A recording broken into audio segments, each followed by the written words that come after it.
A slate of projects means you have a number of projects, not just one project. And often, if your project appeals to an experienced producer who has a slate, who is well known to the international market, it often makes more sense for you to allow that producer to take a lot of the rights of your project, and then they become the person selling your project and raising the money, because they've got a relationship with so many of the broadcasters, and they've got a slate that means that they're going to be able to get a lot of meetings with commissioning editors.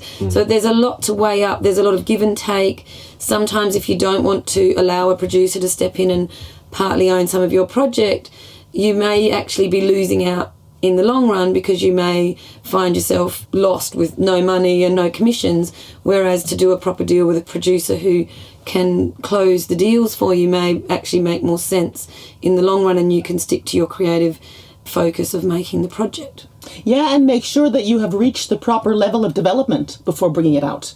We see that too. The commissioners and everyone is always curious and hungry for new projects that feel fresh.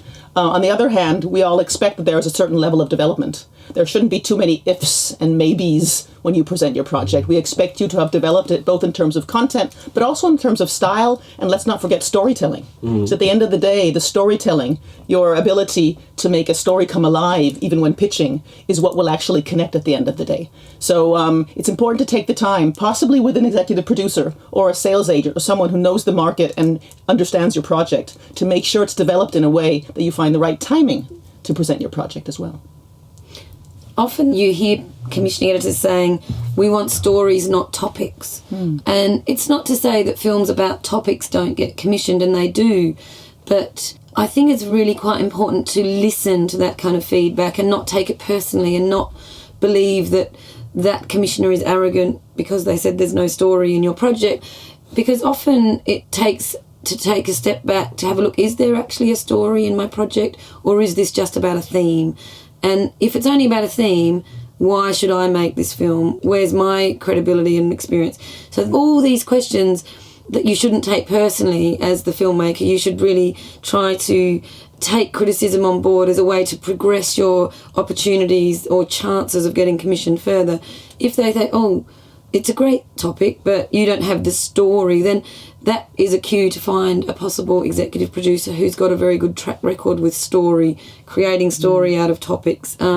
There's all sorts of people out there in the industry that have got specialised talents, and always be very open to why meeting more and more people in the industry will pay off in the end. Yeah, and the great thing is that can often come from just talking to them about a film you've just seen that you were both interested in. I think in terms of executive producers, that is similar to a commissioner in that you look at what that person likes, you look at what they've worked on, and that's your cue to say to them, hey, you did this, I think we have a shared sensibility.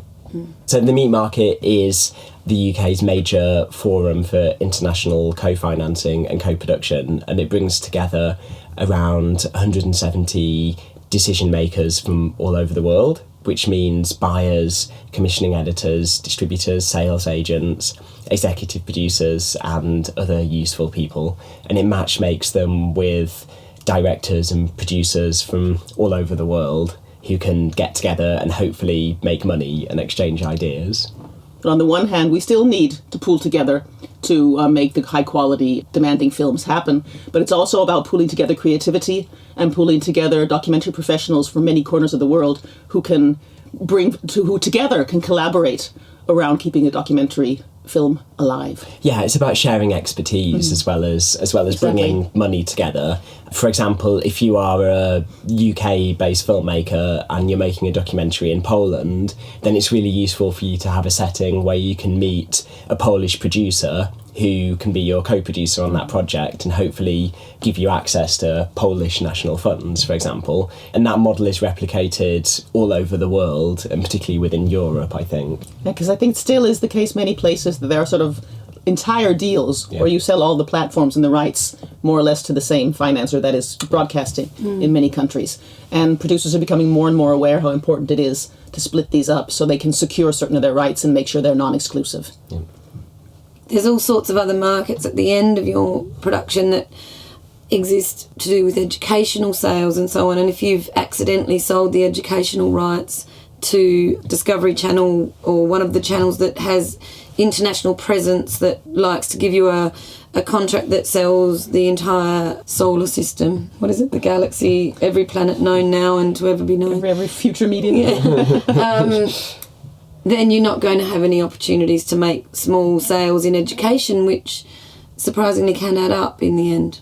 So as well as Meat Market, which happens at Sheffield in the UK, and throughout the year there's a calendar of different international co-production and co-financing forums where filmmakers and decision makers, as we call them, are invited to come together and talk about their ideas and hopefully do deals. So there's a whole calendar of them throughout the year. Yeah, and there's a whole range of different opportunities there too, because there are some of the smaller quote-unquote workshops that also are pitching sessions, primarily organised by the EDN, the European Documentary Network. Then there are some of the major pitching fora around the world, the international. The first one that came to was the IDFA Forum in Amsterdam, the TDF in Toronto, and there are a number now of different pitching sessions. Nyon in Vision du Réel also has a pitching session now too. So there are pitching sessions, I'd say basically at least every month, even more often. But there are also different formats that you can choose from. And that's where the Meat Market is different. That we, in Sheffield, since there are so many pitching forums everywhere, so that demand is certainly met, we try to shift focus a little bit. It's still about meeting about project. It's still about sharing expertise and financing, but it's on a one-on-one level. So we jump directly to the meetings between the filmmakers and producers and the decision makers, broadcasters, funds, or others who can help make your film happen.